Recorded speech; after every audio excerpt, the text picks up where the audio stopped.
Welcome to Geopolitics Now. It's Wednesday, October 1st. I'm Anne-Sophie Goninet. Today, Pierre Haski looks at how soy has turned into an unexpected weapon in the power struggle between the US and China. You'll never see soybeans the same way again. This humble, protein-rich crop is unexpectedly at the center of US-China rivalry, and thus helping to define the geopolitical tensions of our era. This time of year, US soybean farmers normally head into harvest season with their order books full. China, by far their biggest customer, usually buys half their crop, a trade worth $13 billion last year. But this year, not a single order, not a single dollar. For farmers, the loss is devastating. The reason comes down to two words: trade war. From his first days back in office, Donald Trump launched a tariff offensive with China as his main target.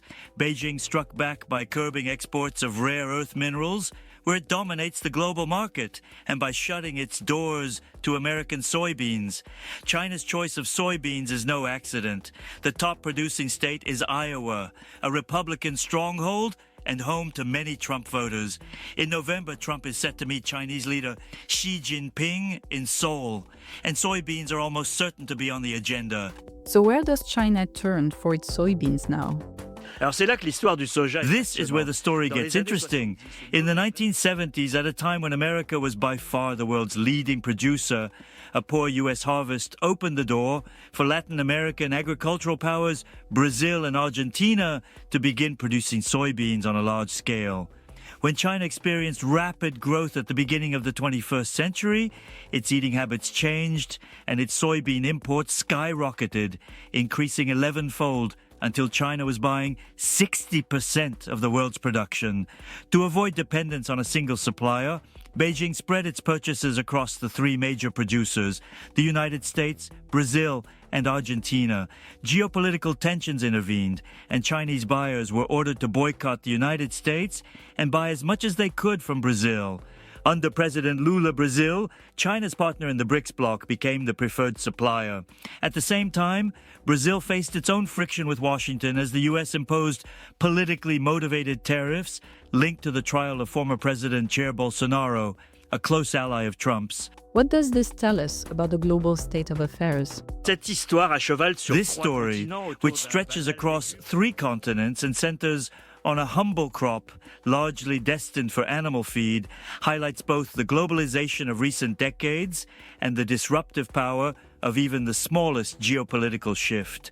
A new book, Geopolitics of Soy, by Olivier Antoine, an expert from the Demeter Network specializing in agricultural issues, explores this theme in depth. Soy, he writes, symbolizes how far geopolitical rivalries extend beyond traditional diplomatic or military areas to include food and agricultural processes. And the impact is not limited to geopolitics. Chinese demand for soybeans has contributed to deforestation in the Amazon, as land is cleared to make Brazil the world's leading producer. Europe has responded by banning imports of soybeans grown on deforested land, and the current tensions are unlikely to ease the problem.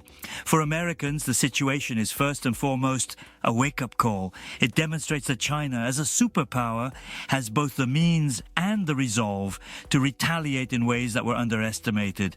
Farmers in Iowa did not anticipate losing everything by casting their votes for Trump. Geopolitics Now is a WorldCrunch production. Automated speech technology is used for Pierre Haski's English voice. If you like this podcast, we'd really appreciate it if you could help us out with a follow, share, and a 5-star rating on your preferred podcasting platform.